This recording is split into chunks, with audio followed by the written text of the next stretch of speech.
Assalamualaikum warahmatullahi wabarakatuh. Waalaikumsalam warahmatullahi wabarakatuh. Perkenalkan, nama saya Sofia Latifah Haji Haryono, nomor absen 31. Di sini saya akan memberitahu informasi dari hasil analisis cerpen yang telah saya lakukan. Analisis cerpen yang saya lakukan berjudul Nasihat-Nasihat yang dikarang oleh Ali Akbar Hafiz. Kita langsung masuk ke ringkasan ceritanya. Cerita pendek ini mengisahkan seorang pemuda bernama Hasibuan yang bimbang akan perasaannya sendiri terhadap seorang gadis desa yang ia temui saat ia akan berangkat bekerja menggunakan bus. Hasibuan dan bimbang pun pergi menemui orang tua untuk meminta nasihat dari beliau. Orang tua yang ditemui oleh Hasibuan sudah berumur cukup tua dan mempunyai banyak pengalaman hidup, sehingga menjadikan orang tua ini beranggapan ia tahu segala-galanya tentang kehidupan manusia.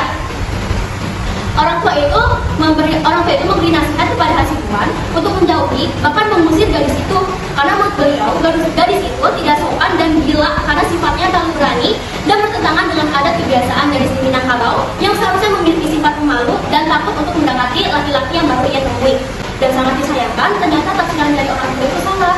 Gadis tersebut ternyata gadis yang baik hati, berbudi pekerti, dan sopan santun. Selanjutnya ada unsur intuisi. Untuk intuisi yang pertama ada tema.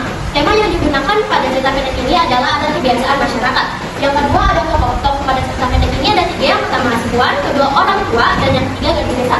Penombokan pada Hasibuan adalah memiliki sifat yang bimbang, kurang pendirian, namun ramah. Yang kedua penombokan pada orang tua memiliki sifat yang bijaksana, ramah, akan tetapi ia bersifat seakan-akan tahu segala-galanya. Yang ketiga penombokan gadis desa, seorang gadis yang baik hati dan mempunyai sopan santun yang tinggi.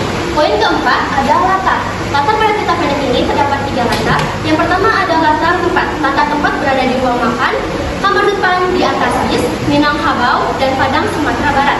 Yang kedua ada latar waktu, berlatar waktu di pagi hari dan malam hari. Dan yang terakhir ada latar suasana. Latar suasananya adalah gelisah, memalukan, dan sedih. Yang selanjutnya ada alur. Alur yang digunakan pada cerita pendek ini beralur maju karena cerita pendek ini menceritakan cerita secara berkelanjutan. Yang poin ke-6 ada sudut pandang. Sudut pandang pada cerita pendek ini menggunakan sudut pandang ketiga karena di sini penulis seakan-akan menceritakan cerita tokoh utama pada pembaca yang ditandai oleh kata ganti orang ketiga yaitu ia. Yang selanjutnya ada gaya bahasa. Gaya bahasa pada cerita pendek ini terdapat tiga. Yang pertama ada majas similar. Majas similar ini adalah majas yang membandingkan dua hal yang secara harfiah berbeda namun diartikan sebagai hal yang sama. Yang kedua ada majas metafora. Majas metafora ini kiasan yang menggunakan kata atau kelompok kata untuk menggambarkan yang bukan arti sebenarnya untuk menggambarkan sesuatu. Dan yang terakhir ada majas hiperbola. Majas hiperbola ini adalah ungkapan yang penggambaran atau penulisannya secara dilebih-lebihkan. Poin terakhir dari unsur linguistik adalah amanat. Amanat yang dapat kita ambil pertama, nasihat orang tua sangat penting bagi anak untuk menyelesaikan masalahnya. Yang kedua, dalam menyampaikan nasihatnya, orang tua sebaiknya tidak menyepelekan masalah anak tersebut. Yang selanjutnya ada unsur estetik. Unsur estetik yang pertama adalah latar belakang penulis.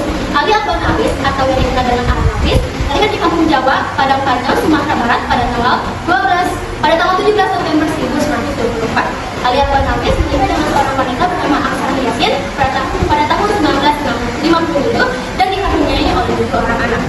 Ali Akbar Hafiz meninggal pada tanggal 22 Maret tahun 2003. Ali Akbar Hafiz diberi julukan sebagai pencemooh nomor wahid dan sastrawan satir dulu. Julukan itu berkorelasi dengan penggambaran atau penulisan tokoh-tokoh yang berpikiran kritis tentang kehidupan sosial. Untuk yang kedua adalah latar belakang masyarakat. Latar belakang masyarakat digunakan pada cerpen ini adalah pada bidang lingkungan, sosial, dan budaya. Pada cerpen ini diceritakan bagi gadis di daerah Minangkabau harus mempunyai sikap yang baik hati, sopan santun, berbudi pekerti luhur, dan mempunyai sifat yang pemalu. Serta ada istiadat pada pernikahan di daerah Minangkabau yaitu pihak perempuan yang meminang pihak lelakinya. Dan yang terakhir ada nilai-nilai yang terkandung dalam cerpen ini. Yang pertama ada nilai moral.